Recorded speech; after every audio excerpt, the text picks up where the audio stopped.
បាទថ្ងៃនេះខ្ញុំបន្ថែមវីដេអូតាក់ទងទៅថ្ងៃមុនដែលយើងបានគិតភាសាហើយឬក៏រៀនភាសាហើយប៉ុន្តែវាក្រែងវាមិនទាន់ច្បាស់លាស់ខ្ញុំបន្ថែមឡើងវិញគឺការគណនាចំនួនមនុស្សសរុបឬក៏ចំនួនសរុបនេះបុគ្គលិកសរុបនេះអញ្ចឹងយើងមិនអាចគណនាតាមស្មើ SUM បានទេដោយសារហ្នឹងយើងគណនាតែលេខទេ SUM ហ្នឹងគណនាតែលេខឥឡូវយើងនេះគណនាចំនួនមនុស្សឬបុគ្គលិកសរុបហ្នឹងអញ្ចឹងយើងវាយពាក្យស្មើវាយពាក្យថា count count A បើកវងចកមកយើង select លើ page ក៏បាន select លើឈ្មោះកូដនាមក៏បានឥឡូវខ្ញុំបង្ហាញកាលមុនយើង select លើ page ណាឥឡូវខ្ញុំបង្ហាញលើកូដនាមបាទយើង select លើកូដនាមហើយបិទវងចកមកវិញ enter នេះវាលោតឲ្យចំនួនសរុបចំនួននេះគឺសរុប10នាក់ប៉ុន្តែយើងអត់មានឃើញជាទិន្នន័យទេប៉ុន្តែមិនឃើញជាតួលេខអក្សរបង្ហាញថាជាស្អីទេអញ្ចឹងយើងត្រូវកែប្រែលេខនេះទៅជាចំនួនបុគ្គលិកសរុបហើយជាចំនួនអ្នកអញ្ចឹងឈរលើវាឲ្យជាប់យកពាក្យថាចុច mouse ស្ដាំយកពាក្យថា format cell កន្លែងនេះយើងឃើញ custom មាន general 2មួយ select មួយអត់ select យកអា general អត់ select នេះលុបចោលទៅហើយវាយពាក្យថាចំនួនបុគ្គលិកសរុប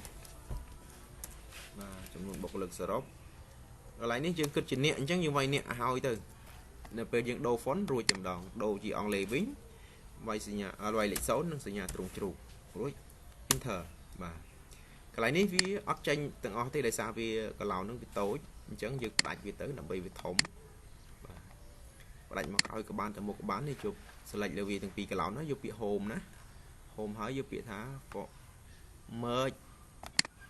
បាទ merge អត់អស់ទៀតអញ្ចឹងបើអត់អស់ទៀតយើងផ្ដាច់ទៅមុខមួយទៀត select លើវាទៅយក home merge ដដែលណា merge cell ប៉ុន្តែចុចពីរដងមិនដាច់ចុចម្ដងអត់ដាច់ទេងាកទៅមើលបុគ្គលិកស្រីអញ្ចឹងស្រីប្រហែលអ្នកយើងវាយនេះសញ្ញាស្មើវាយពាក្យថា count ប៉ុន្តែលើ count នេះមិនមែន count if ទេ count A ទេគឺ count if បើកវងចកហើយ select លើ page លើកនេះមិនអាច select លើកូដនាមបានទេ select លើ page ណា select លើ page ហើយ enter បាទបិទវងចក enter តោះខុសកន្លែងណាមិញបាទសាថ្មី count if អូ select លើ page សុំទោស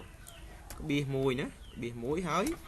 បើកសញ្ញាថ្មីកដោសញ្ញាថ្មីកដោគឺជាប់ enter ណាចុច shift ហើយដូរដាក់ភេទស្រី